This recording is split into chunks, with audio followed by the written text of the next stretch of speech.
Kembali saya Priscilla menjumpai teman-teman di hari ini.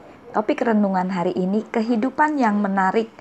Yohanes 15 ayat 16. Di situ dikatakan, "Bukan kamu yang telah memilih aku, melainkan aku yang telah memilih kamu, dan aku telah menempatkan kamu supaya kamu dapat pergi dan menghasilkan buah, dan buahmu itu tinggal tetap.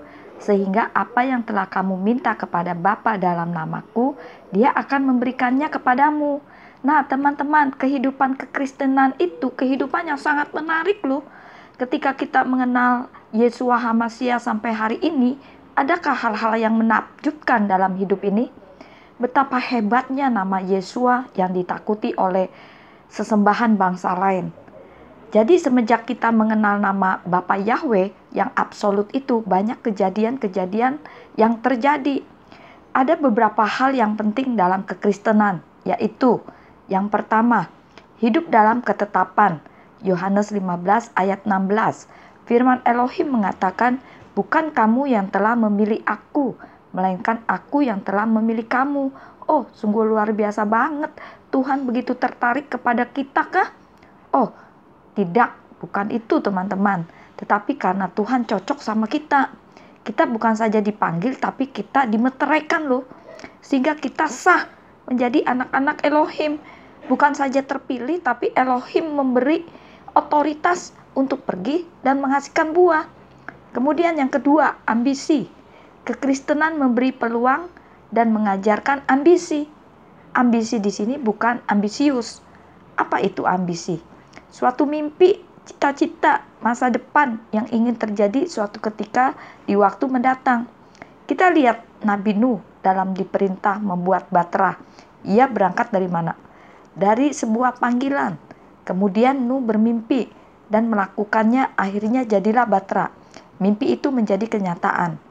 Sekarang yang ketiga, hidup dalam kasih. 1 Korintus 13 ayat 13. Kehidupan orang Kristen yang penting adalah kasih. Dan kita menerima kasih terlebih dahulu dari Elohim. Kasih suatu unsur kehidupan. Yang penting adanya perdamaian. Kasih itu kekal. Elohim adalah kasih yang kekal. Kita berjumpa dengan Tuhan pun karena kasih. Jadi pesan penting dalam hidup kita adalah kasih. Kemudian yang keempat, hidup dengan kebenaran. Yeremia 1 ayat 9. Dorongan firman Tuhan karena Tuhan menaruh firman-Nya di bibir mulut kita. Kemudian yang kelima, hidup dalam kuasa Ruach HaKodes. Efesus 5 ayat 18. Hidupnya semata-mata menyenangkan hati Tuhan. Kekristenan harus dipenuhi oleh Ruach HaKodes. Kemudian yang keenam, hidup dengan tujuan akhir.